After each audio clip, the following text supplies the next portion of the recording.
પહેલગામ આતંકવાદી હુમલા પછી ભારતે પાકિસ્તાની એરલાઇન્સ માટે પોતાનું હવાઈ ક્ષેત્ર ક્યાં સુધી પ્રતિબંધ કર્યું છે? સાચો આન્સર છે 23 મે. હાલમાં જ કેબિનેટે વર્ષ 2025-26 માટે શેરડીના યોગ્ય અને નફાકારક ભાવને કેટલા રૂપિયા પ્રતિ ક્વિન્ટલ નક્કી કરવાની મંજૂરી આપી છે? સાચો જવાબ છે 355 રૂપિયા પ્રતિ ક્વિન્ટલ. હાલમાં જ કેન્દ્ર સરકારે કેટલા કરોડ રૂપિયાના ખર્ચે શિલોંગથી સિલચર સુધીના નવા હાઈવેને મંજૂરી આપી છે?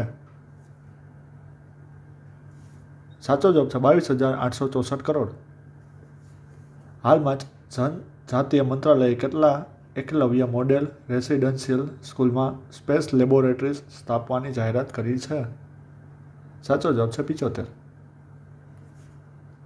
હાલમાં જ ઉધમપુર સ્થિત ઉત્તરી સેના કમાન્ડના નવા કમાન્ડર ઇન ચીફ તરીકે કોણે ચાર્જ સંભાળ્યો છે? સાચો જવાબ લેફ્ટનન્ટ જનરલ સુચેન્દ્ર કુમાર.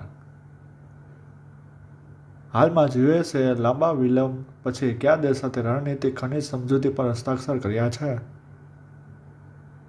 સાચો જવાબ છે યુક્રેન. કયા દેશના રાષ્ટ્રપતિ ગોન્કાલ્વેસ લોરેન્કો 1 મેથી ભારતની 4 દિવસીય રાજ્યની મુલાકાત પર છે? સાચો જવાબ છે અંગોલા. પ્રધાનમંત્રી નરેન્દ્ર મોદી 1 મે 2025ના રોજ વિશ્વ દૃશ્ય શ્રાવ્ય અને મનોરંજન સમિટ વેવ્સનું ઉદ્ઘાટન ક્યાં કર્યું? સાચો જવાબ છે મુંબઈ. નવીનતમ સરકારી ડેટા અનુસાર કેન્દ્રીય યાદીમાં લગભગ કેટલા ઓબીસી સમુદાયો છે? સાચો જવાબ છે 2,650. હાલમાં જ કયા 2 રાજ્યોએ 1 મેના રોજ પોતાનો સ્થાપના દિવસ ઉજવ્યો છે? સાચો જવાબ છે ગુજરાત અને મહારાષ્ટ્ર. હાલમાં જ યુએસએ અને બ્રિટિશ સેનાઓએ કયા દેશની રાજધાની સેના નજીક સંયુક્ત હવાઈ હુમલાઓ કર્યા છે? સાચો જવાબ છે યમન.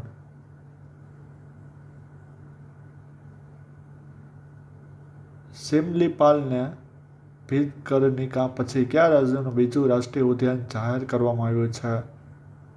સાચો જવાબ છે ઓડિશા. પ્રાકૃતિક આપદાઓ વિશે માહિતી આપવા માટે સરકાર દ્વારા કઈ એપ લોન્ચ કરવામાં આવી છે? સાચો જવાબ છે સચેત એપ. કઈ એજન્સીની વાણિજ્યક શાખા આયન સ્પેસ એ સેટેલાઇટ ડેવલપમેન્ટમાં ખાનગી ક્ષેત્રની ભાગીદારી માટે સેટેલાઇટ બસ એજ સર્વિસ પહેલ શરૂ કરી છે? સાચો જવાબ છે ઇસરો. નીચેનામાંથી કોણ 9 મેના રોજ રશિયાની વિજય દિવસ પરેડમાં ભારતનું પ્રતિનિધિત્વ કરશે?